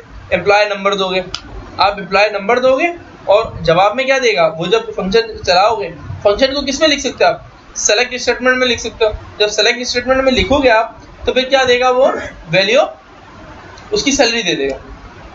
ठीक है, चलो हम बनाते हैं, हम एक फंक्शन, अब एक काम करते हैं, हम पहले एक प्रोसीजर ये बनाते हैं, ब्लॉक बनाते हैं। ठीक है, ब्लॉक क्या बनाते हैं? हमने कहा यार कि हमें सैलरी चाहिए ना, सैलरी रिटर्न में चाहिए, तो सैलरी रिटर्न में चाहिए तो यही चीज ऐसी सेम डिटो को भी मिलेगी। ठीक है, हमने कहा डिक्लेयर, ठीक है, डिक्लेयर के बाद हमने लिखा v_ सैलरी।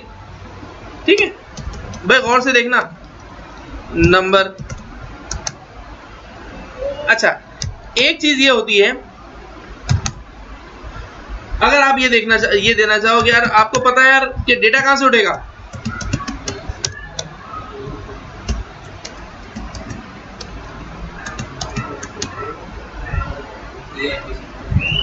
ठीक है।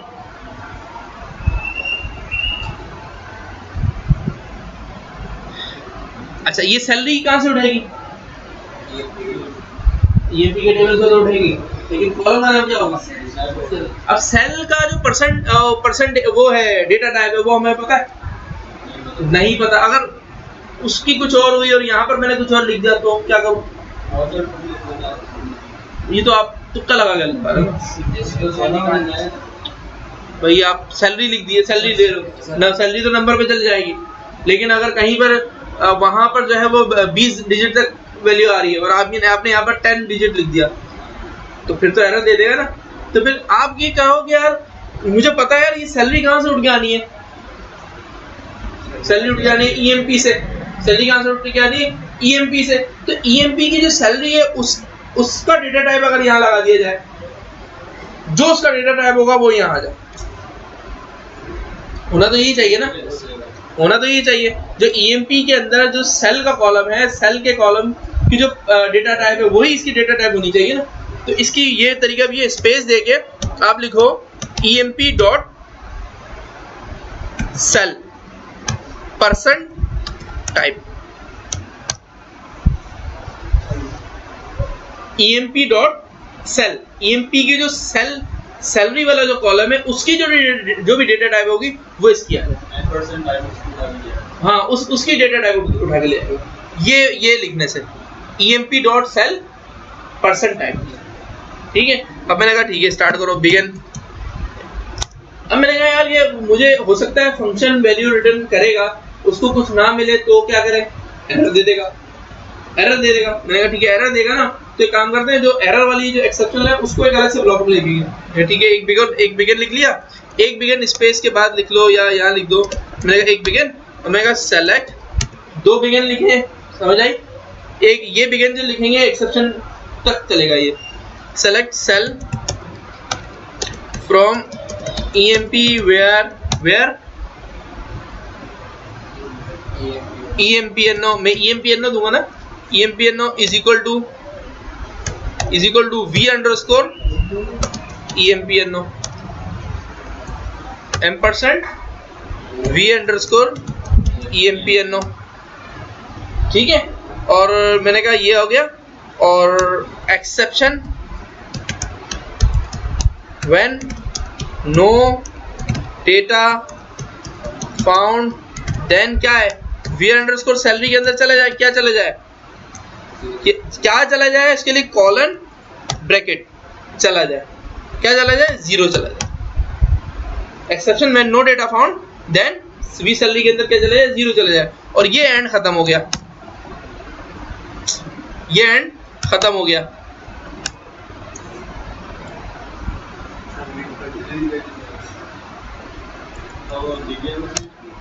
ठीक है। DBMS नहीं, अभी मैंने वो एरर आ गया था ना इसलिए मैंने एग्जीक्यूट कर दिया, ठीक है।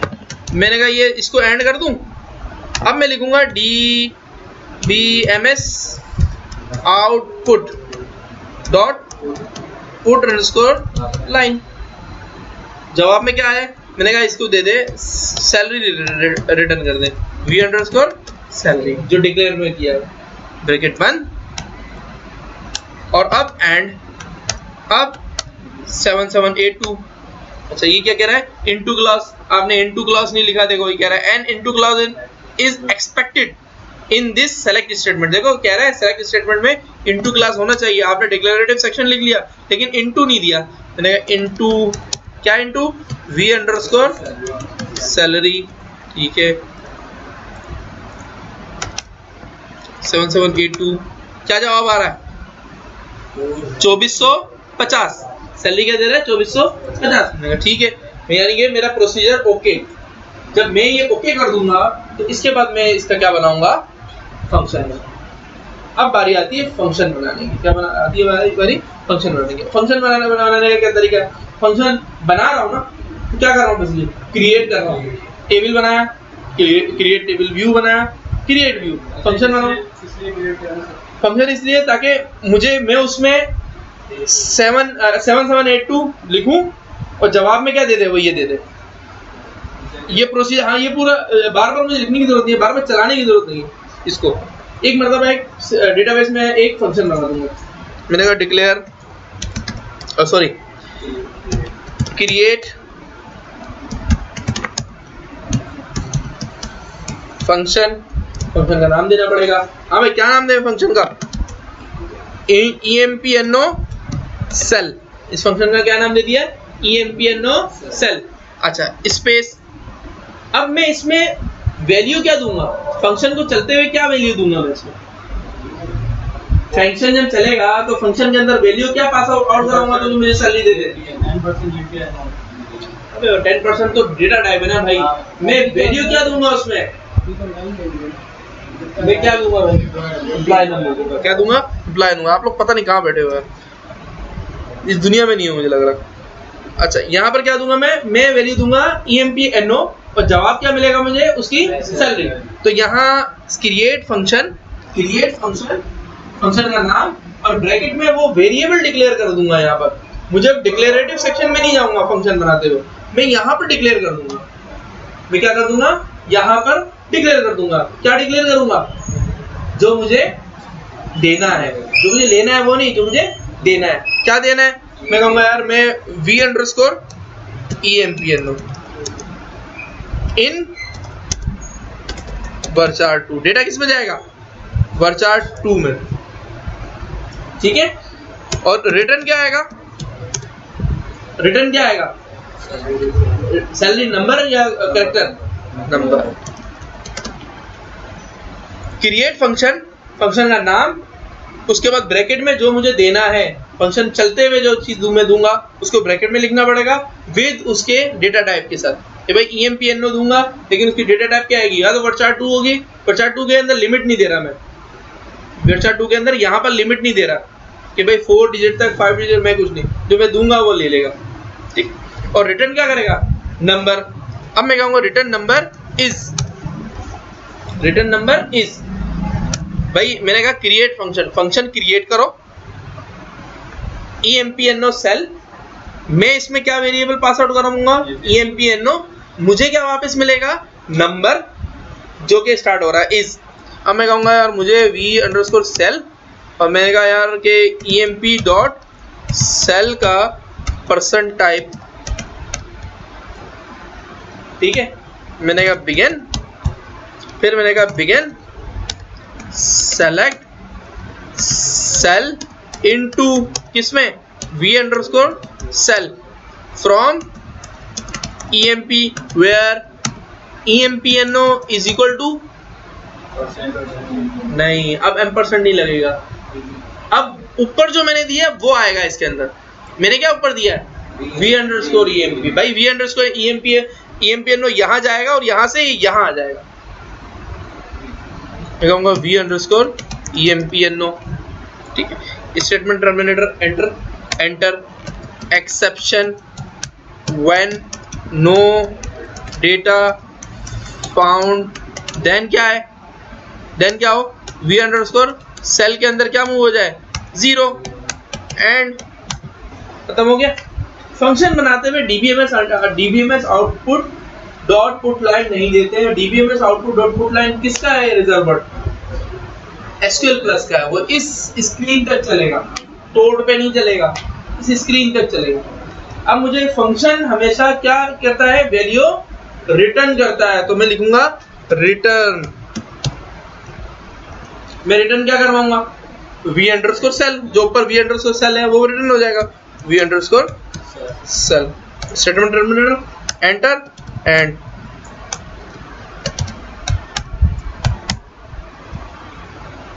क्या कह रहा है भाई, ये फंक्शन क्रिएट हो गया। क्या हो गया, फंक्शन क्रिएट हो गया। अब इस फंक्शन को यूज कैसे करें, फंक्शन और प्रोसीजर में क्या फर्क है, फंक्शन हमेशा वैल्यू रिटर्न करता है, रिटर्न नीचे लिख दिया, रिटर्न हो गया।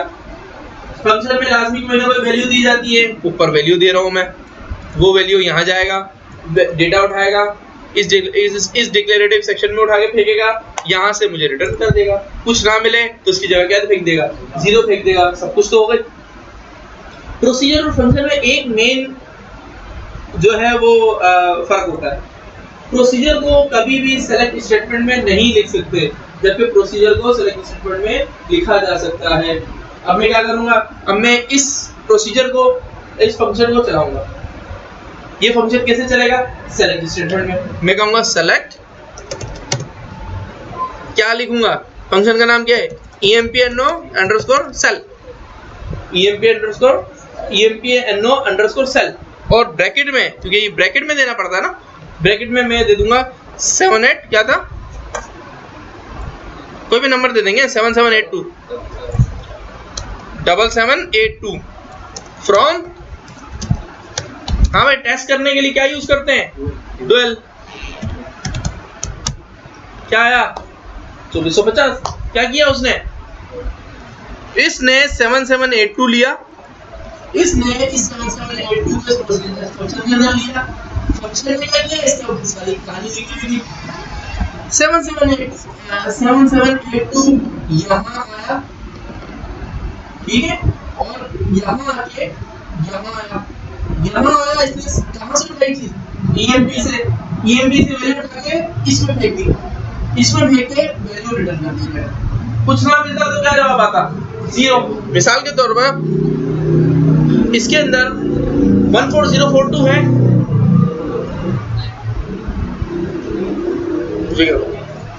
चले मैं इस क्यूरी को दोबारा चलाता हूँ, सेलेक्ट empno अंडरस्कोर सेल, और मैं कहता हूँ यार 99999, ये तो नहीं होगा ना इसमें, ठीक है, मैंने कहा फ्रॉम, क्या फ्रॉम, डुअल, क्या जवाब आना चाहिए, 0, जवाब दे दिया 0। अगर मैं इसमें एक्सेप्शन कंडीशन नहीं लगाता तो ये एरर दे देता, ये फंक्शन क्या देता, एरर दे देता, ठीक है भाई, ये फंक्शन एरर दे देता। इसने एरर नहीं दिया, इसने एरर की जगह क्या दे दिया, जब 0 दे दिया, क्यों, क्योंकि मैंने इसको एक्सेप्शन कंडीशन डिफाइन की। फंक्शन का मतलब समझे।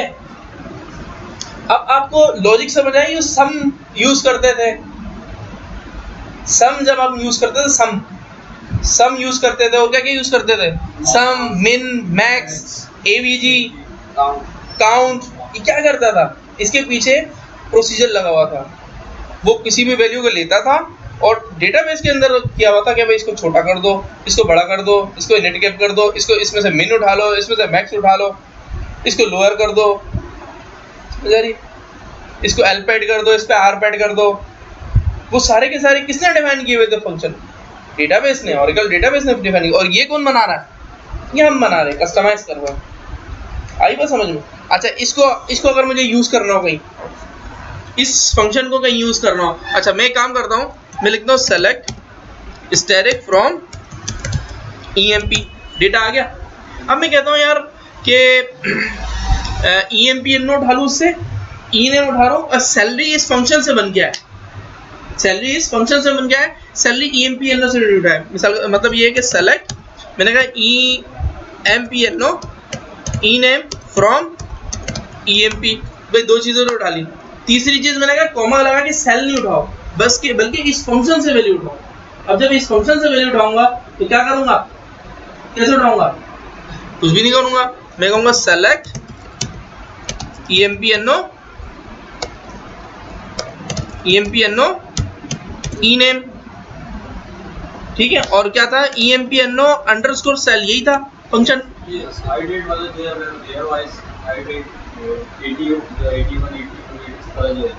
इसे एक्सेप्शन में वाले बात है 85 उनकी बात ना है, 80 71 है, आ सकता है। फंक्शन तो आपके ऊपर, मतलब वो पूरा ग्राउंड मिल गया ना अब आपको। अब आप इसमें घर पे प्रैक्टिस करना, घर पे जाके, घर पे जाके आप प्रैक्टिस करोगे तो आपका माइंड खुद एक्सप्लोर होगा ना यार, इस फंक्शन को मैं, इस फंक्शन से मैं क्या क्या कर सकता हूँ। सीख लिया, 2 दिन बाद आया कुछ किया ही नहीं है, तो फिर फायदा नहीं है ना, पढ़ना भी बेकार हो जाएगा। तो घर पे जाके इसकी स्टडी करना भाई, ये फंक्शन जो सर ने पढ़ाया है तो इसको कहाँ यूटिलाइज करो। अच्छा भाई, मैं बता रहा था empno ename, और आगे क्या किया, कॉमा लगा के मैंने फंक्शन लगा दिया। फंक्शन क्या है, empno अंडरस्कोर सेल, और मैं ब्रैकेट में क्या दूंगा, इसको लाजमी इसको कुछ देना पड़ेगा ना, क्या देना पड़ेगा मुझे इसको, empno। तो मैंने कहूँगा ठीक है, ये empno मैंने यहाँ लिख देता हूँ empno, ठीक है, अच्छा, इसको मैं दे देता हूँ सैलरी का नाम, क्योंकि कोई भी चीज करने के बाद स्पेस दे के मैं कुछ लिखूंगा तो वो हेडिंग बन जाती है। फ्रॉम भाई EMP, जवाब दिया उसने। अगर मुझे चेक करना हो यार ये सही उठा रहा है या नहीं उठा रहा, तो फिर मैं कैसे चेक करूंगा, कैसे टेबल चेक करूंगा? हाँ भाई, क्या अगर मुझे ये चेक करना है कि भाई ये फंक्शन सही काम कर रहा है या नहीं काम कर रहा, तो फिर मैं क्या करूंगा, सैलरी का कॉलम इस EMP वाला वो भी यहाँ पर लगा दूंगा। Select EMP NO ENAME salary, एक तो ये EMP के टेबल से डायरेक्ट उठ के आ रहा है और एक फंक्शन से उठ के आ रहा है। किससे उठ के आ रहा है भाई? From salary from. हाँ भाई सही उठ रहा है। 4000 4000 2000 2000 800 800 3000 3000 950 950 सही है भाई, समझ आ गई? ये है भाई आपका फंक्शन। अब इस फंक्शन को आप यूटिलाइज करें और फंक्शन बनाए घर पे जाके। फंक्शन और भी बना सकते हैं। मिसाल के तौर पर हम एक काम करते हैं, सेलेक्ट, ये तो फंक्शन हमारे पास बन गए। EMP NO अंडरस्कोर सेल के नाम से एक फंक्शन बन चुका है। EMP NO अंडरस्कोर सेल के नाम से एक फंक्शन हम बना चुके। Select static from EMP। ठीक है, मैं ये चाह रहा हूं कि यार हायर डेट जाए ना, हायर डेट चले जाए अगर फंक्शन के अंदर, तो रिटर्न में उस डेट का एयर आ जाए,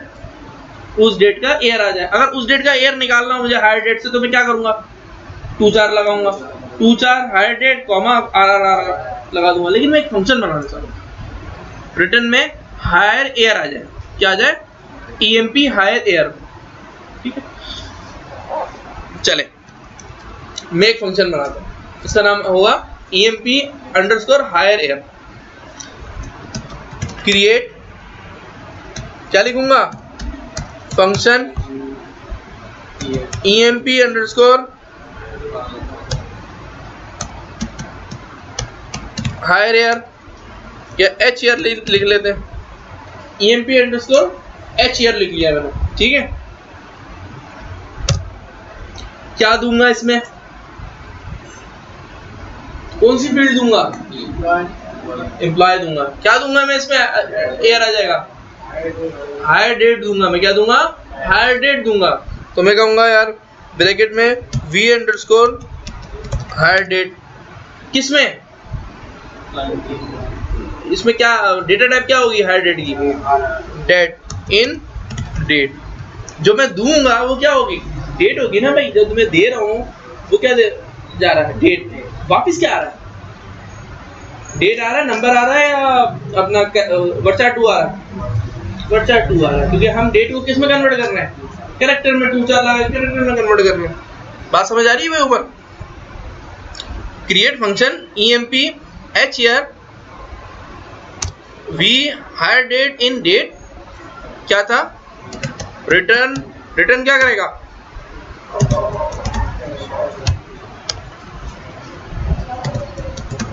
वर्चा 2, रिटर्न वर्चा 2, क्या रिटर्न कैरेक्टर भी लिख देता हूं, रिटर्न 4, वर्चा 2 भी आ सकता है और 4 भी आ सकता है। चले हम करते हैं वर्चा 2 इज। अब लगाएंगे इज लगाने के बाद अब मैं कहूंगा कि भाई V अंडरस्कोर H एयर। अब V अंडरस्कोर H एयर का मतलब ये है कि रिटर्न में मेरे पास क्या आएगा, हाँ एयर आएगा। एयर कितने डिजिट में होता है, 4 डिजिट में। एयर कितने डिजिट में होता है, 4 डिजिट में। 4 डिजिट का मतलब ये है 2016 2015 2012। ठीक है, create function EMP underscore H year V underscore hire date in date, return varchar 2 is V underscore H year. ठीक है, V अंडरस्कोर H एयर। अच्छा, इसकी जो है वो जो होगी अपना लेंथ कितनी होगी, 4। आ जाओ हमजा, 4 वर्चा 2 4। ठीक है, अब मैं लगाऊंगा बिगिन। अब मैं लगाऊंगा बिगिन, अब मैं लगाऊंगा बिगिन। बिगिन में क्या लगाऊंगा, मैं कहूंगा क्या, बिगिन अब एक नहीं लगेगा, बिगिन कितने लगेंगे, 2 बिगिन लगेंगे। बिगिन मैं कहूंगा सेलेक्ट, और लाइट नहीं आई है अभी तक, नहीं सेलेक्ट। अच्छा डेट, अब मुझे कैसे डेटा उठाना है हायर डेट का, 2-4 RR करके ना, मैं कहूँ 2-4 hire date RR into V_HR from EMP where क्या, hire date is equal to ये ऊपर वाला हायर डेट, क्योंकि हायर डेट इसमें आएगा और ये यहाँ लेगा और यहाँ से वो कैरेक्टर में कन्वर्ट करके डिक्लेरेटिव सेक्शन में फेंक देगा। V hire date, V hire date. अच्छा ये आ गया exception when no data found, then क्या हो, V_HR के अंदर क्या मूव हो जाए, हमने कहा कोई 000,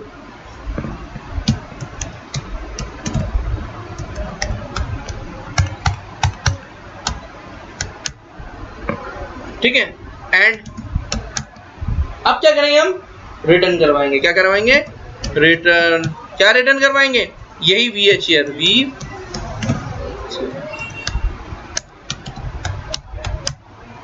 फंक्शन क्रिएट हो गया, फंक्शन क्रिएट हो गया। अब ये फंक्शन क्या करेगा, ये फंक्शन इसको हायर डेट मिलेगा यहाँ से, और उस हायर डेट को ये RR में कन्वर्ट करेगा और इसमें फेंक देगा और वापस नीचे ले आएगा। अब मैं इस EMP_HR को कहाँ यूज करूंगा, EMP में यूज करते हैं, मैंने कहा select EMP_NO ename cell hire date from और हायर डेट कॉमा। अब इस फंक्शन को यूज करूंगा, मैं कहूंगा EMP_HR और इसमें क्या मूव होगा, हायर डेट फ्रॉम,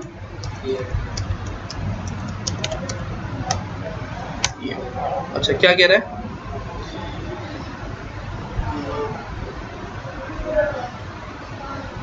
अच्छा मोर देन इसलिए कह रहा है क्योंकि एक ही जगह पर एक सेम डेट में 2 बंदे भी हैं, सेम डेट में 2 लोग और हैं सेम डेट में। तो अब क्या करें, अब हम एक काम करते हैं, इसको ड्रॉप करते हैं। ऑल्टर फंक्शन भी होता है लेकिन वो बड़ी लंबी स्क्रिप्ट है, काम करते हैं ड्रॉप, बल्कि नहीं,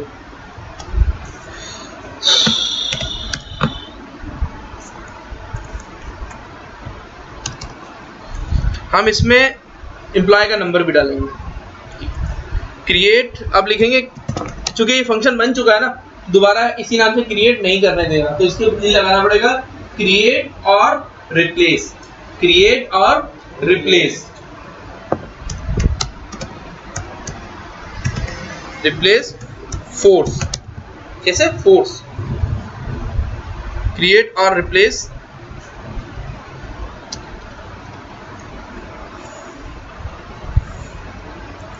ठीक है, क्रिएट और रिप्लेस फंक्शन, हायर डेट आ गई, और इसमें कर देता हूँ EMP_NO भी ले लो, क्या ले लो, EMP_NO भी ले लो, V_EMP_NO इन नंबर,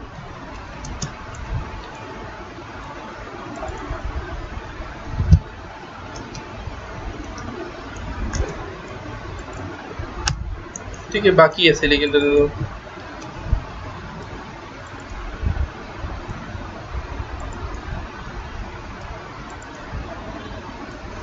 यहाँ से यहाँ तक तो हायर डेट गया, और and EMP_NO is equal to V_, ये V_EMP_NO भी दे दो उसमें,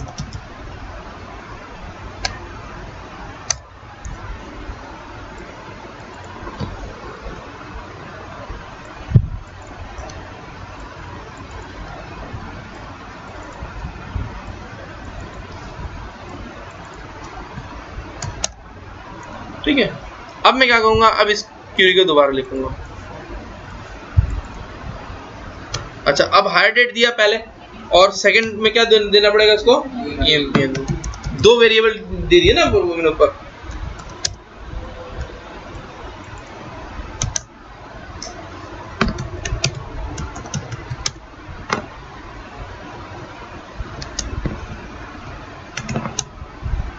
मैंने कहा इसको HL लिख दो।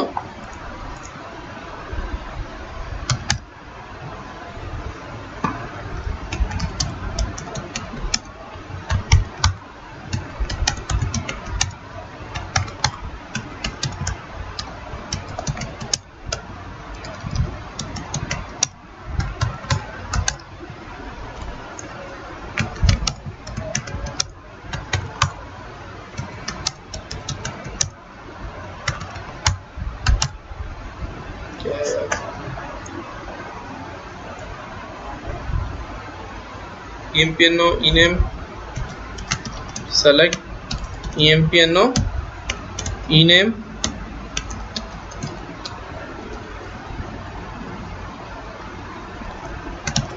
EMPNO ename added EMP underscore HL, यही है। और उस पर क्या कर रहे थे हम, हायर डेट और EMPNO from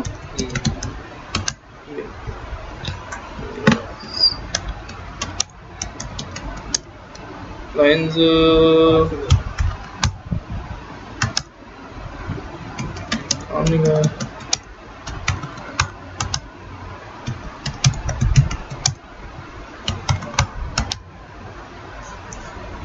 ये इसमें बड़ा मसला।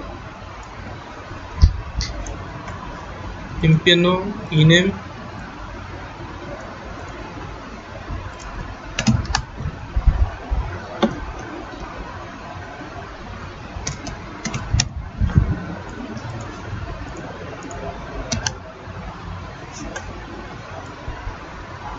अच्छा, बहरहाल ये आपको रिटर्न इसने वैल्यू दे दी है, ठीक है।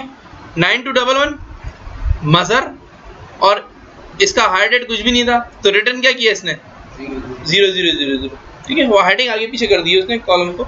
अच्छा, 7777 फैसल 01/2015, तो 2015 इसने यहाँ दे दिया। 1980 दे दिया, 81 1981 दे दिया, 81 1981 दे दिया। आगे चलें तो यहाँ 10 अप्रैल 1987, तो 1987 लग गया। ठीक है भाई, समझ आया भाई फंक्शन क्यों बनाते हैं, ये फंक्शन है। घर पे जाके प्रैक्टिस करोगे तो थोड़ा और क्लियर हो जाएगा कि PLS को इतनी आसानी से समझ नहीं आता। ब्लॉक बनाओ, छोटे छोटे ब्लॉक बनाओ। ब्लॉक कैसे बनेंगे, बिगिन, ठीक है, बिगिन घर पे जाके सिर्फ पहली क्यूरी लिखना, begin DBMS output dot put underscore line, और यहाँ लिखना पाकिस्तान। ये आपका पहला प्रोसीजर चल गया, किसका, PLS। ये पहला PLS के आपने चला दिया, बात ही खत्म हो गई। अब आहिस्ता आहिस्ता जब आप इस पर वर्किंग करोगे तो आपको समझ सकते। ठीक है भाई, नेक्स्ट क्लास में हम प्रोसीजर पढ़ेंगे और इसके बाद जो है लूप पढ़ेंगे, और फिर एंड क्लास में जो है वो हमारे क्या होगा, वो पढ़ेंगे कर्सर। ठीक है।